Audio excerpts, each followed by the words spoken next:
Hi. Hey. Strange. Yeah, it is a little strange. Yeah. Well, because we watch these videos.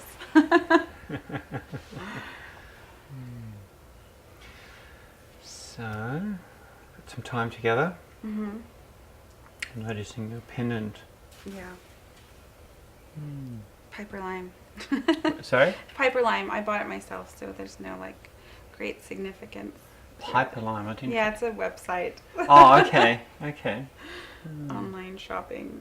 I'm noticing the colours. Mm. Yeah, purple and green. A particular kind of pink. Mm-hmm. I forgot what it looks like. I haven't worn it in a while. Summer. I like jewellery. Yeah, I was noticing. I like yours. So you have a one child or two? Yes. Yeah, one. I have a son. His name is Max. Mm-hmm. Maxwell. And yeah, he's a really good kid. How old is he? He's 10. Right. Yeah. Great age. It is. Yeah. Yeah, I mean, I loved having him as an infant. I loved it. But then, you know, around 1.5 to about 5 or 6, that was tough. That was a tough time for me. I think just personally, but also, you know, like they're moving around and you just want to keep them alive, and there's just like this tunnel vision. Right. So, and I just noticed like once he, like around 6, and especially now, I just love, he's my favorite person to be around. Yeah, I understand that. Yeah, it's fun. Maxwell, what a great name. Yeah, it fits him. It suits him. He even said, I put in Max on, he's going to do a tennis camp, and I signed him up yesterday. He said, you wrote Max, and it's Maxwell. But he says he doesn't prefer one way or another, but obviously he does. So, yeah, he's cute. And you have a partner? No, I'm divorced. Well, it's just happening. I asked his dad to leave about 4 years ago and filed for divorce, did it all myself, and going back and forth the courthouse, it was just kind of difficult. So I just kind of dropped the process before before completing it. And just recently was kind of inspired to complete it. So I got an attorney, and I sent the paperwork already. It's already signed by both of us, so I'm just waiting for the decree, and I'm looking forward to it.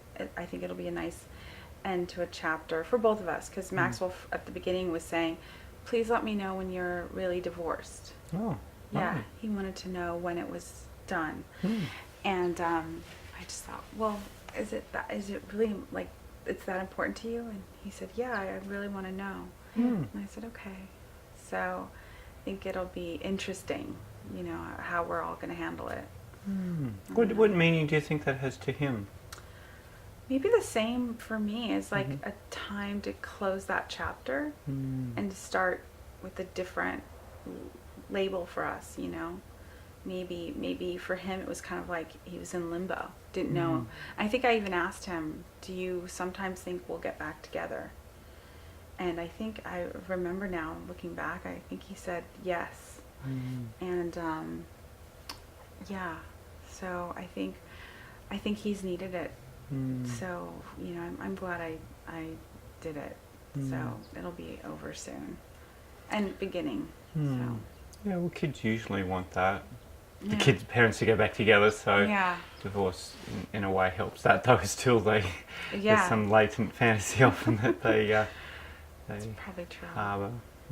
Yeah, and then his dad got a girlfriend, and I got a boyfriend for a while, and so I think he's seeing the finality of it. And we're just different. Yeah, well, I've been through a divorce. It's a big thing. Big thing on so many different levels. Yeah, I think I've needed it because the finality of it, like the decree, because I don't think I realized that I am kind of on hold too, to start things. So I'm looking forward to just whatever happens, I guess. But yeah, I think I'm ready to move on. You know, there's a lot of dealing with the failure, and so I've had to look at it differently. And I've been trying to find out what that means. You know, like if it's not failure, then what is it? And I figure it's about learning lessons. But I think I think he's my biggest teacher. Your my ex, yeah. Your first husband. Yeah. I think that I learned quite a bit about myself with my conflicts, during my conflicts with him. Because we're still very much in each other's lives, you know, raising our son together. Yeah.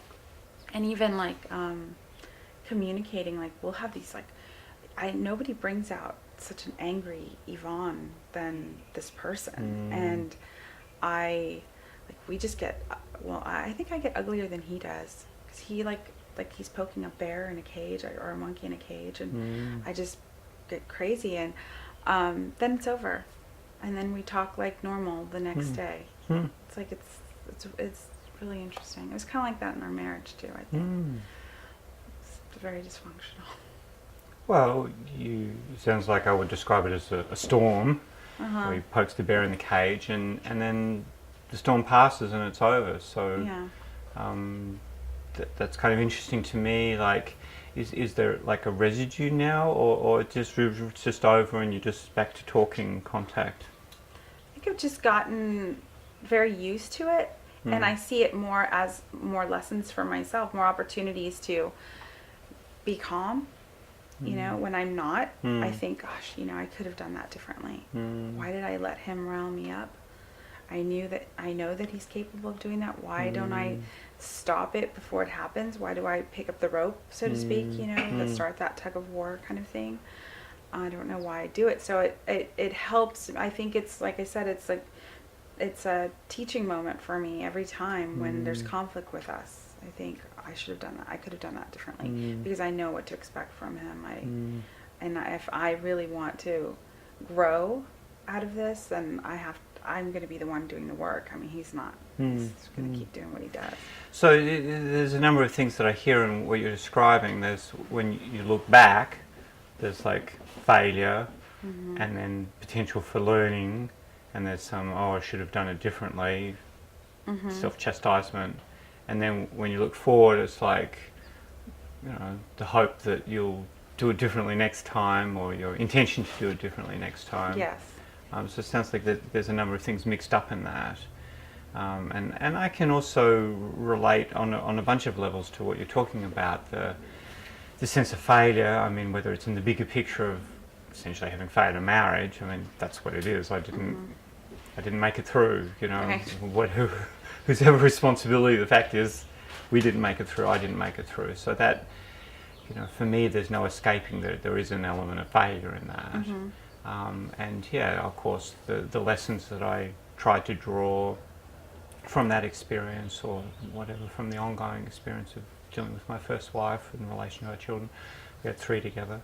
You know, so there's the trying to learn from it, and there is that failure thing. Take a breath, because there's all the feelings that come up. Failure is such a difficult thing, you know, and the whole social order in a way is oriented towards succeeding in relationship or financially or as a parent or something, and failure tends to just be like the worst in a way. That's no good, not okay, very difficult. There's not much space for failure or for the feelings of failure, and there's little social respect or appreciation, you know, like it's just difficult. So I certainly found that difficult to come to terms with that myself. Yeah. Still do in a way. Like, I never thought I would be a person that would fail at marriage. I just didn't ever have an idea that that was possible, and I'm someone who failed at my first marriage, and that always stays with me. It's like, wow, that's what happened, that's what I did. It's kind of, it continues to be sobering, even though it's like 20 years later now. Yeah, I wonder about that. You know, because I guess because I've tried so hard to look at it differently, like a completion of a story for us. and I guess because I was just discussing failure with a classmate during a dyad we were practicing, and I was talking about the fact that I've never failed at anything I really wanted to do. And then I was like, oh, except my marriage, you know. Right. It was big, you know. Yeah. Because in a way, I think the person we failed the most is our son. Because even though I know he's grown a lot from it in ways, I think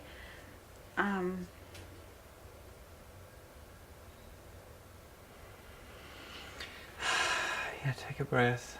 Just let those feelings be present. we just saw that movie Inside Out about emotions, and he talked about that he's lost his joy. Ouch. Yeah. That's a very difficult thing for a parent to hear of their child. It's like really ouch. I mean, I feel ouch when you say that. Yeah. It's like the worst fear of breaking up. Yeah. There it is. Yeah, because you want to look at your children and think that they're very happy, and Of course, yeah. that they experience joy, that's what drives them all the Yeah. time, you would hope. Oh. But you know, and I regret I didn't take it away from him, but I mean, we continued the discussion, but I think I wanted him to to know that it's okay, you know. So I said, yeah, that happened to me too.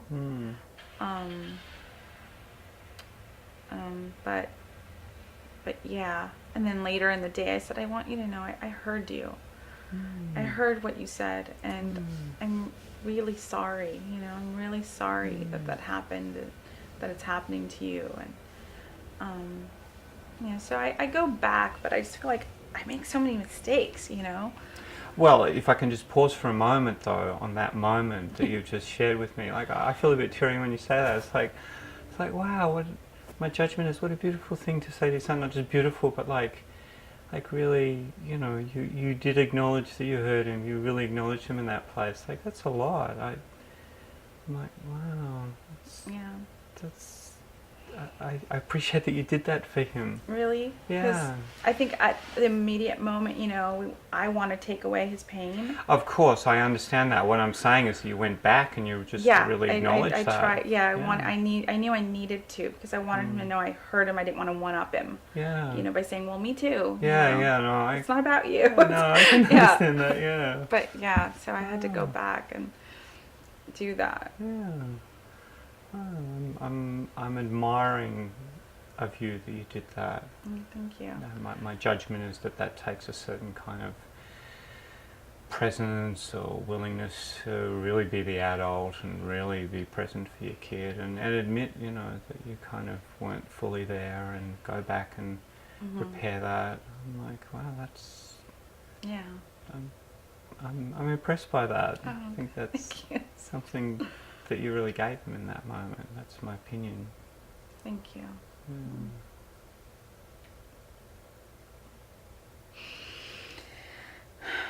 It's hard to say about that he said that, because I feel like, you know, it's our job as parents. It's my job. It's my job as his parent to keep him happy, you know? And then just now he feels like he's driven by anger, and then I gave him this, because he's the one who brought up the subject. He's like, what emotion drives you?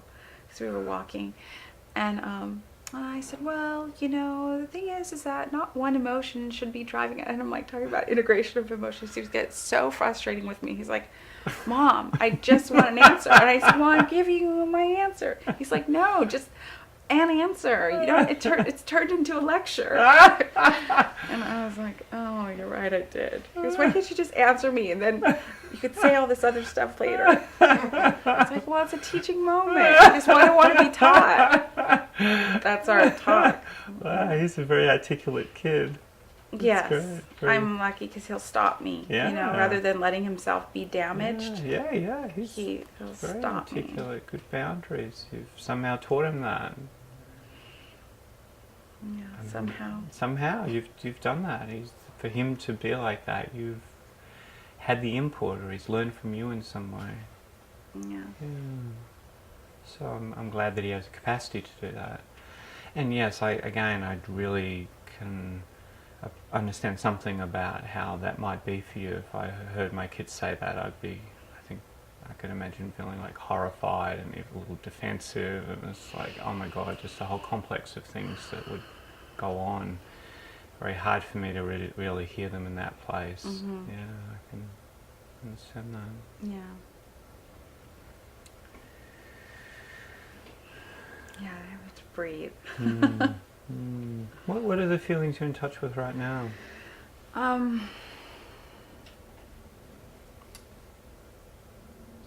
think just trying to be present, and sometimes being present is just like there's nothing, you know. So like that moment kind of surprised me of feeling so sad, recalling that when my son said that, and then I'm okay, you know, and I can step away from it, and I'm here, and there's this like it's humid, but it's a nice, it feels good, the weather's good, this room feels comforting, so then I'm back to feeling okay and present and right now with you and talking.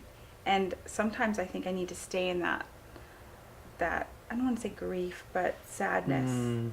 But I think it's I kind of I feel it's okay to let them come in and let them go out, the emotions. Sounds to me like both in this case as well as what you're telling me about now dealing with your ex, that you seem to have call it a kind of rhythm or something where you go through the emotions, whether it's anger or sadness, and then you come out the other end and you're kind of back, present, talking normally with your ex or here again with me. It sounds like that's part of your process. That's what you do. Yeah, I think so, and it's easier for me than like my son. I feel like because I get crazy. I don't want to say crazy because it's not crazy. I just like when I'm driving and I come home and someone's in my parking spot, I get really riled up. I'm like, why are they in my parking spot? And then it affects him physically. Or like I was losing my patience. I was watching a friend's children and they're the same age as Max, but one's littler. And it was so frustrating. We were ordering sandwiches at Subway and I was like, he didn't know what he wanted and I didn't know we were right there and there were people waiting. So I'm like, Matthew, I'm talking to him and I was losing my patience. And Max was feeling it. And he feels my impatience. He feels my anger. His eyes were getting like kind of watery. And I just was like, afterwards, I said, I'm so sorry. This has nothing to do with you. I was losing my patience. And you carry it, and I'm just so sorry. And I give him a hug, and I was like, I just want to take it away. I just want you to be happy because that had nothing to do with you. But it's like he really holds it, and I can like have it and then let it go, you know. And I apologize to Matthew too. I'm really sorry. You know, I couldn't hear you, and people were waiting, and I was very impatient. You know, I'll try better next time. So it was like, I can do that, but I give it to my son, and he can't, like, he's holding it. I don't know what to do. What happens when you acknowledge it, though, in that way to him? Does he still hold it? I don't know. I think he might, he forgives me, but it happens again. And I think at first, like, I was trying to ask him about where he's holding that in his body, you know, because I said, I think who's raising him, right? Yeah. Okay. Because I was working on some things about letting some physical things going, things that impact me physically. I feel them in my chest or something, this heaviness, and also what I'm thinking is that he's recollecting in his body what it felt like when his father and I would fight. Because he was B2, 3, 4. We weren't good at hiding it, you know? I remember one time he was at my mom's, and she told me later that he said, my mom and dad argue a lot. And it was so difficult, to hear. So I'm thinking, I told him, I said, that physical reaction you get when I get upset, I think it's from, very young, that it's in there. And I want to help you get it out. I want to help you, release it. But I don't know that I could do that. No, that's the therapist role, and yeah, and I don't. Yeah, my cousin told me, she's like, no, that is not. You gotta help them in a different way. Yeah, that's right. Well, see, again, when you give this example of the subway, I'm hearing again what I'm calling your rhythm, which is you get upset, and then you recognize that, and you acknowledge it, and acknowledge it to the other person, to the kids, apologize. So it sounds like a very, well, I would say like a complete cycle. Like you go through it, you come out the other end, and then you're available and acknowledging a relationship. And I mean, in some ways, my judgment is that that's, on one level, that's as much as we can do. I mean, there's more, but that's a lot. And again, I feel appreciative, so I've got a positive evaluation, judgment when you say that. I think that's great. I mean, I'm glad to hear that you do that, and there's another example. So from my point of view, that's a kind of, that's your own rhythm, and that's also setting what I would have judged to be a positive example for him, that he's going to learn from in his own way. Now, his rhythm might be very different. His rhythm might be slower, and he has his own rhythm, and he will develop his own rhythm, and it may be very different than yours, and in some ways there's not much you can do about that. What you are doing, though, is you've got a rhythm, and part of that rhythm sounds very healthy to me. So I mean, I think you're already doing a bunch of stuff in that way in terms of helping him, and learning from, in a sense, and acknowledging. I guess the only thing then is well, what happens when you are emotionally provoked? And I mean, I say you, but that could be me too. I mean, I get emotionally provoked, whether as a parent, I mean, my kids are grown now, but as a parent, I get emotionally provoked in different situations, or with my partner in different situations, or with people that I encounter, serving staff or whatever. So I mean, I think that's pretty human to get upset or provoked or agitated. And yeah, there is the question, well, what can I do differently next time, or what can I learn from that? So that's the question I'm interested in engaging you on. But I also want to just firstly keep coming back to, and it sounds like you're kind of doing fairly well in terms of completing the cycle relationally. So I guess I kind of want to reassure you about that, at least from my point of view. Yeah, thank you. Because I have a difficult time forgiving myself, I think, a lot. Because of that, being provoked. I think I shouldn't be provoked. I should just be, why am I upset that someone parked in my parking They spot? should. Well, you are. It's not mine, though. It's on the street and everything. Okay, well... feelings aren't always rational. It's not at all. They've got their own context too. You've got your own historical context for being provoked or something. But without even going into that, you've got the should somehow, like an internal pressure. I shouldn't be like that. And yeah, you are like that. You do have an emotional reaction. So it might be useful just to step into that. Okay, you have emotional reactions. I think that's pretty human. There's something about your emotional reactions which in retrospect you're not completely comfortable with. So if we just take out the should element, or the shouldn't, because that seems to me that's a little rigid. Though I'm interested where that should comes from. Where does that should come from? Really? You shouldn't have an emotional reaction to things? Where did you get that idea? Probably my parents.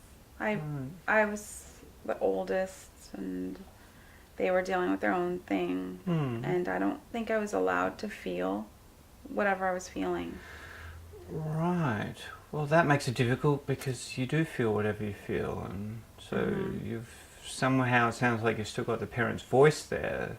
At the same time as you do feel, you've got the "and I shouldn't feel." So that sounds like an internal tug of war or something. You talked about picking up the rope. So it sounds like a tug of war. There's two parts of you, one feeling and pulling you in a certain direction, the other like, no, you're not supposed to. Right. But as usually happens with the feeling part wins out. You do feel what you feel, and then later on you go, I shouldn't have. It's the pulling the other way. Yeah. I feel things and then I feel bad about it. Yeah, I'm sorry to hear that. I mean, part of what I want to do is just create a little bit more atmosphere to whatever way I can of like permission to feel, because you do feel. Yeah. Like I want to take away the wrong, making it wrong. Right. I wonder how. How do I do that? Yeah, that's difficult because those voices are clearly in there.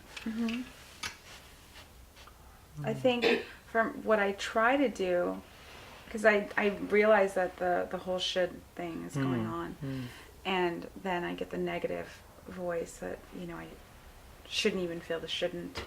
So there is like an extra thing there. But I think that's why I've gotten so good at letting it go. You know, I get angry, and then I acknowledge that I'm angry. Then I think that I shouldn't be angry, and then so I think of all the reasons why I shouldn't, like I rationalize. And then I try to let it go. Well, it sounds like you do let it go. Right? Yeah, and I think with the easy things, you know, Yeah. but there's some things that I don't know.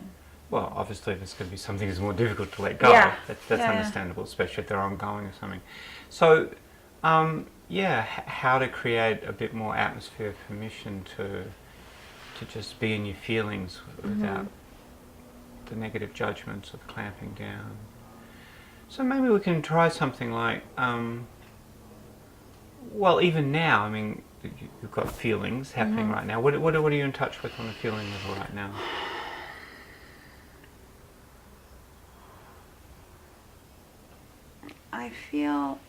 I think I feel a little, I worry about, I feel worried that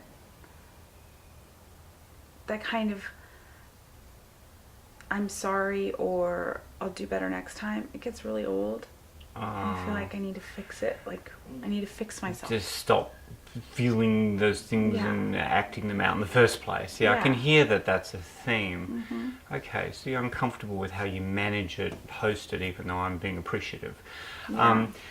Okay, well that's kind of how you're evaluating and the cycle of a pattern, the rhythm. I want to come back though to like this moment. Like, what are you feeling in this moment? Just on a like. I'm scared. Scared. Yeah. Scared of. Failing as a parent. I don't know what that looks like. Big but picture. Okay, Fritz would say catastrophic fantasies. You're going to the big fears. Yeah. Yeah. Okay. So there's the scaredness. Yeah. So what I want to do in this moment by moment is agree to your feelings. So I agree to your. It's okay for you to feel scared. Rational, irrational, global, doesn't matter. That's what you feel. So I'm willing to be present with you in this place where you feel what you feel.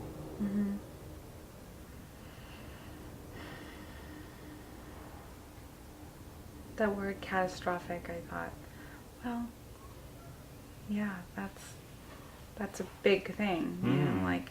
Fail as a parent. Yeah. So if you come, I keep wanting to bring you into the actual experience of the feelings, although I realise that might be a little tricky because you've grown up in an atmosphere of that, the opposite of being pushed away from them. So I'm barracking for the going the other way, which is, well, right now, right now and right now, I'm interested in what you feel, I want to make space for that, whatever that is. I'm comfortable. I'm able to be comfortable with your feeling self, and I don't need you to do anything different or be anything different right now. Okay. So you're gonna be scared? Yeah.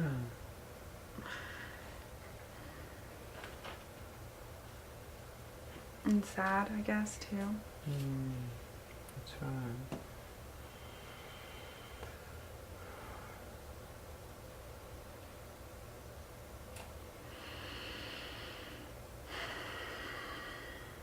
There's lots of things in this world to be scared and sad about.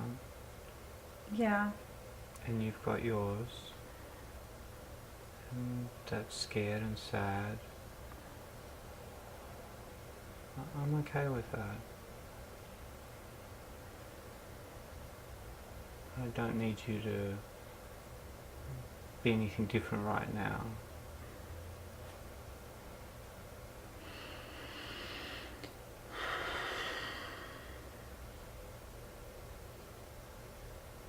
What's interesting is that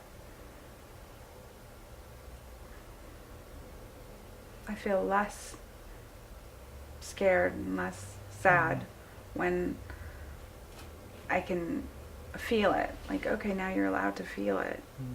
So I can also let it go. So in a way, I'm thinking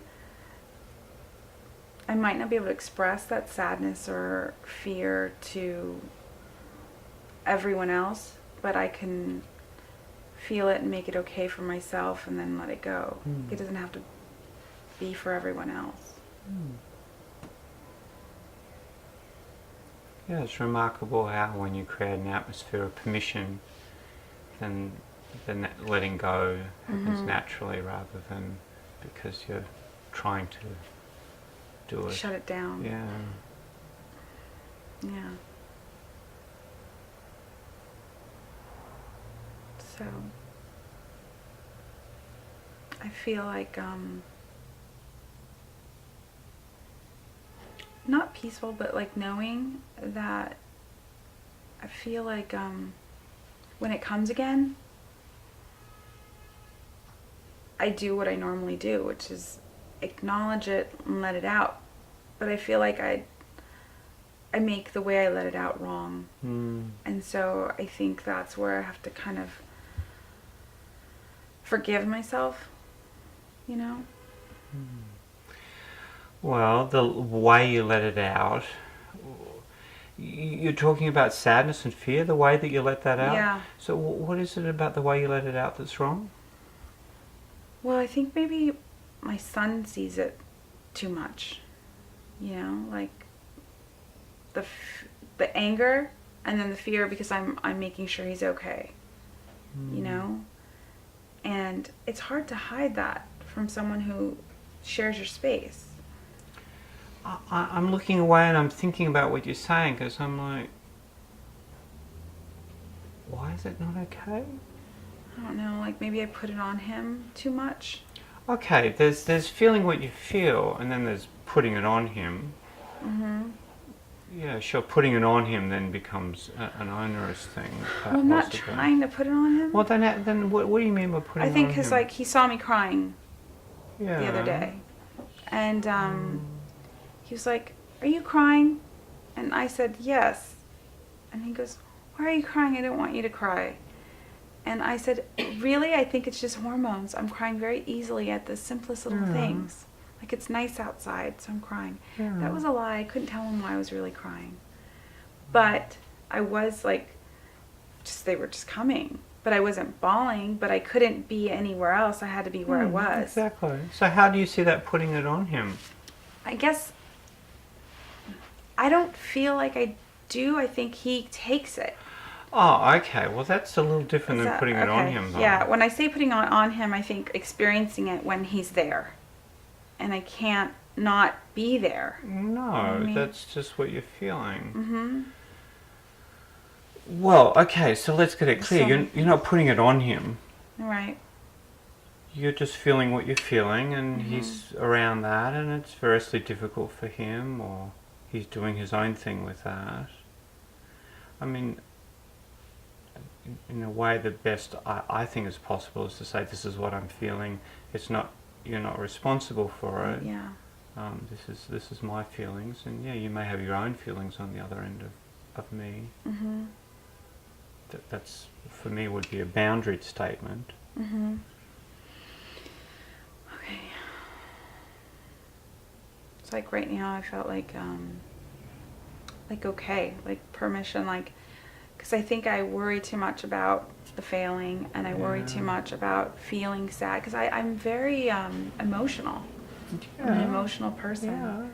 And not like I don't throw things or I don't yell, but I feel things, and so I think he's a lot like me, and so he's feeling it, that energy. But yeah, I do say that, and I think, you know, it's got to be okay for me to cry. It's got to be okay for me to express when I'm angry, because like I couldn't express it with my parents, and now, you know, my son, I'm not making it his problem, but I'm just trying to feel it, and then I can let it go. Yeah, that's right. So you're saying different things. You're saying this, which I'm in agreement with, because that's my opinion, and then you've also got the should voice in your head, and then you've also got the idea that you're putting it on him.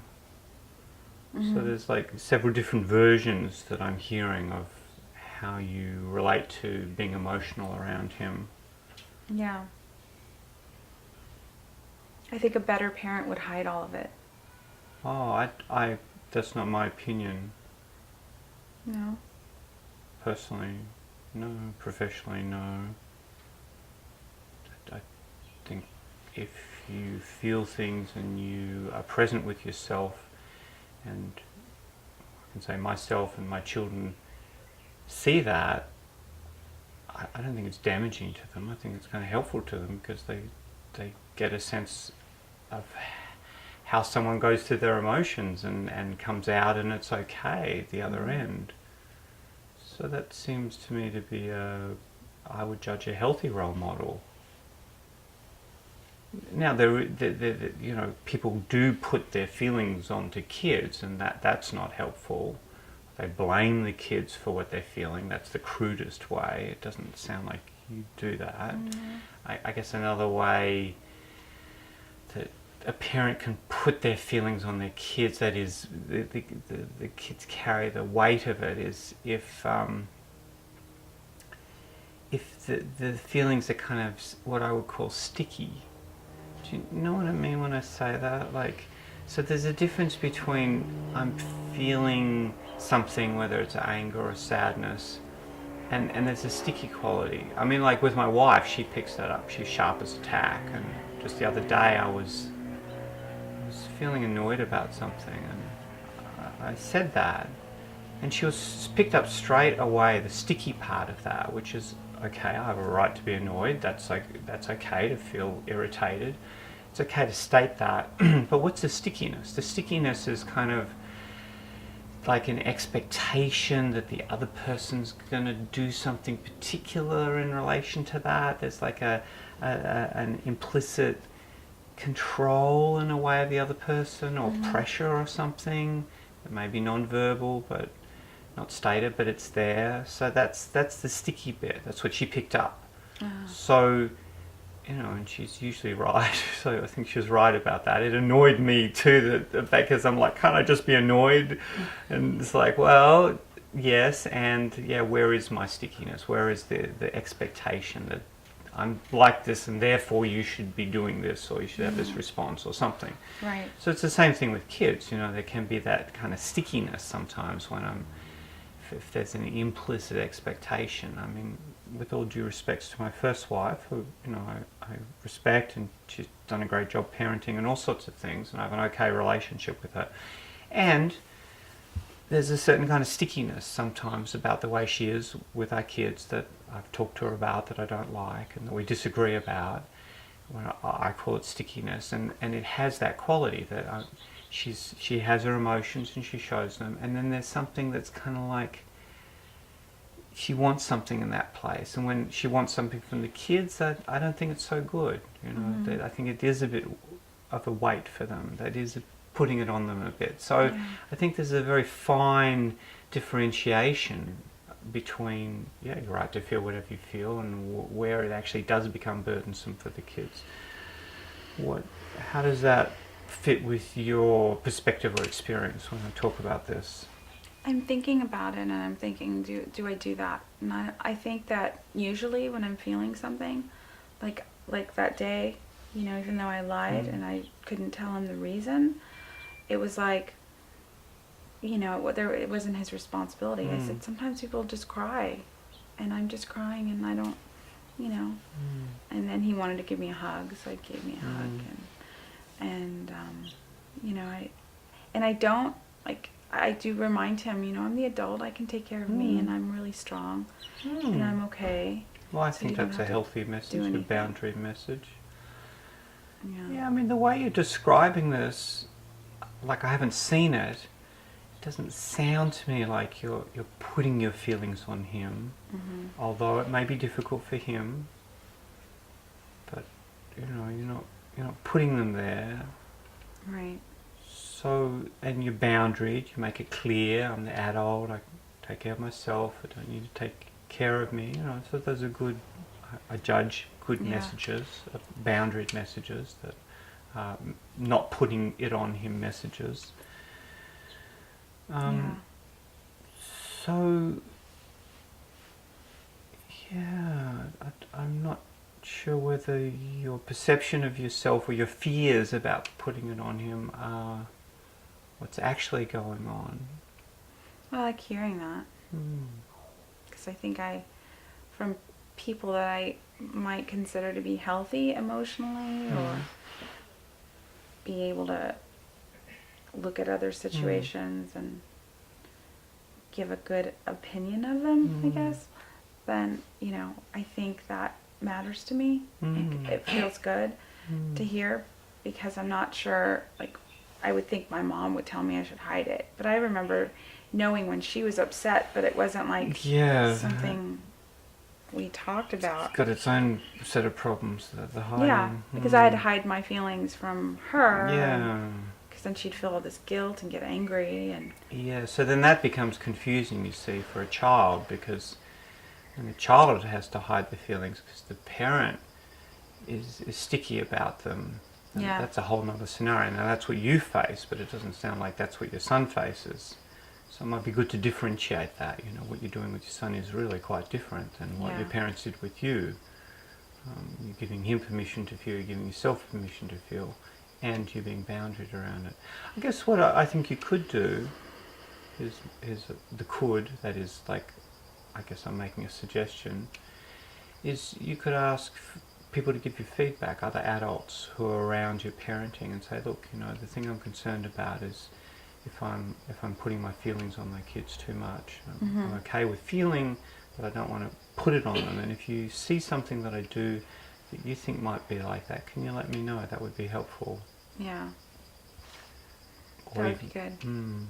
Well, he was having some trouble in school, feeling a little, he's in the gifted class, and he was feeling a lot of pressure. And so he knows I go to therapy, and he knows about school and stuff. So he wanted to go to a therapist because he felt like he wasn't enjoying himself.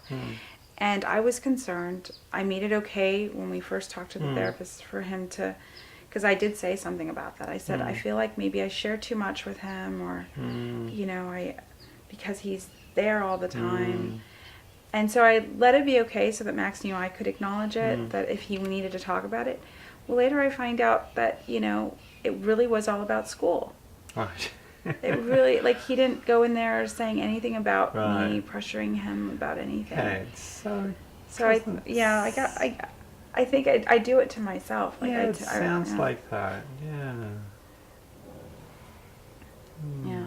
So having sort of passed that bit out of it, then I want to come back to whatever my contribution is to making it okay for you to feel what you feel, and be present with that.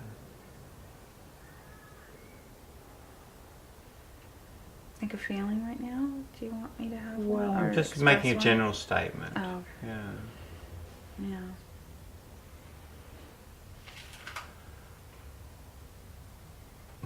It feels like,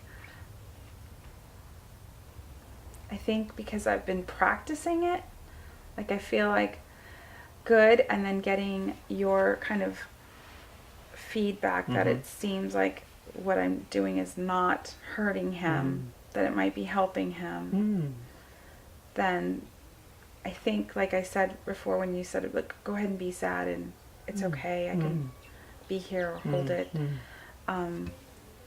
that the same thing might happen next time. It's like, it's okay to feel angry or scared or sad, and so it might not be as huge, you know, because it can just be, I can let it go. I don't have to like hold on to it. Good. Well, I'm glad to hear that. Thank you.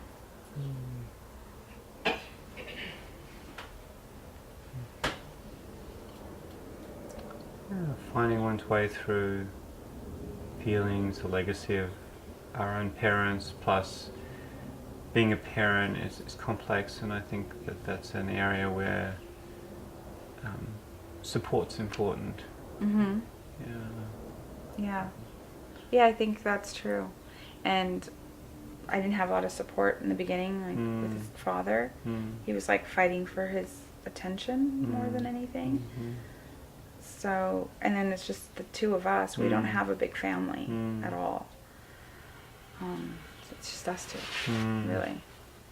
So, yeah, we went camping, just the two of us, to Sequoia. And all these big families were there, and friends, and it was just us two. And, yeah, that was interesting. Well, interesting, and there's the feelings, as you talk about that. Yeah. What's the feelings right now? It was disappointing. I think it triggered something in both of us, and we talked about it because we were sitting at he was so excited to go to the lake, and then we get to the lake and we're there. It's just us two, and there's all these people with these.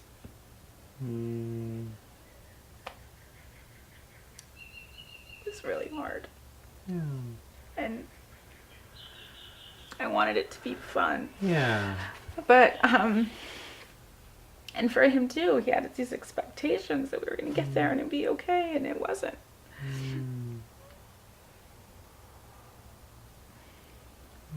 I see your tears. Yeah. So just take a moment to be with the feelings. It's hard for me. I want to create some space for your feelings.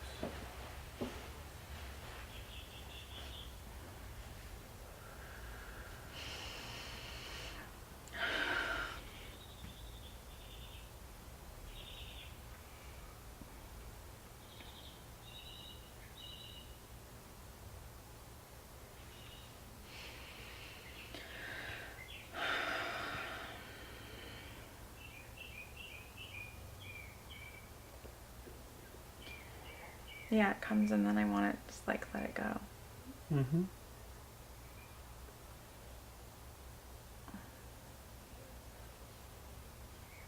Because it's all okay.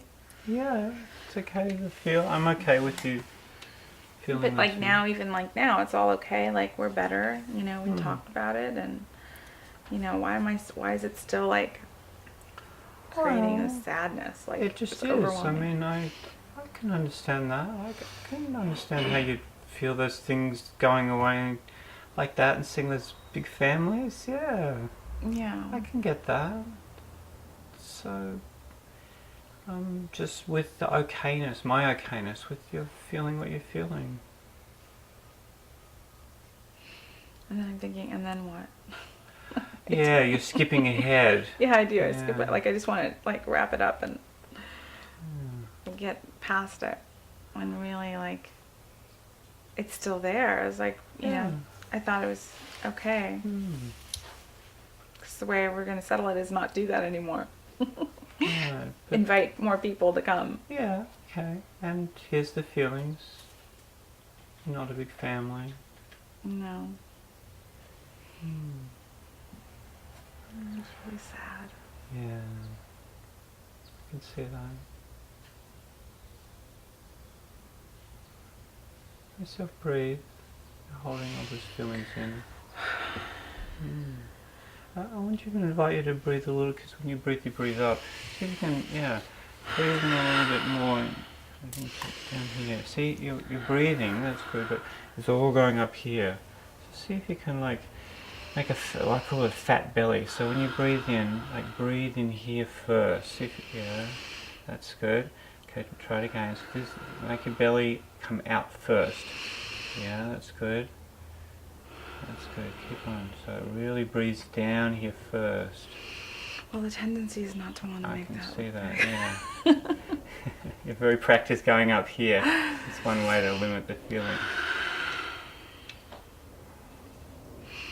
That's it, yeah. There's even something I can tell you how to do it. It's called a egg-laying breath. It's like a what breath? An egg-laying breath, like you're laying an egg. So when you breathe in, push down your perineum, same time as if you're laying an egg. So you breathe in.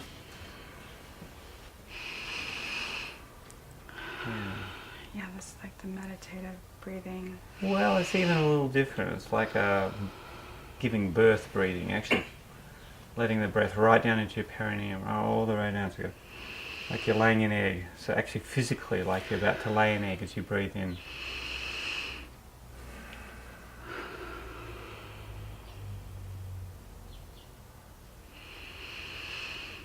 You feel that? Feel it opening up down there? Like takes it away, actually. That kind of tension of the emotion that I was feeling.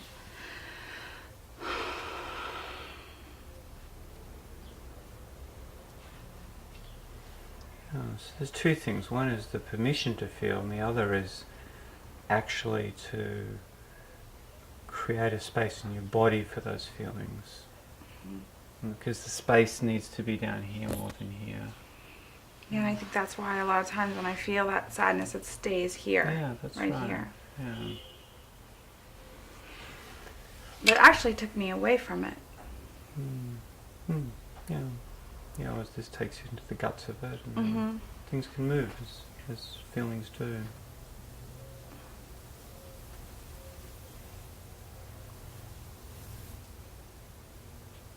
I think that, I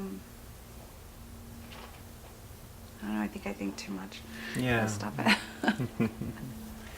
Okay, well this is something that certainly invite you to practice, to try out, along with whatever support you can glean from me, from my encouragement. Right. Well, I'm thinking like just like right now when I felt that, which is okay to feel sad, like you said. I feel that, like I felt that permission. But also when that overwhelming sadness can kind of come up, or overwhelming anger, that kind of electric anger that just kind of happens, that breathing can really help to kind of even it out, because I just kind of carry it here. That's right, yeah. And then when I let it go, it's just kind of surface level, but kind of breathing through it. It might help me too to not have to show it so much in a explosive way. Yes, that's right. That's right. So yeah, that'll help. Cool. Okay, well, let's close there. Thank you.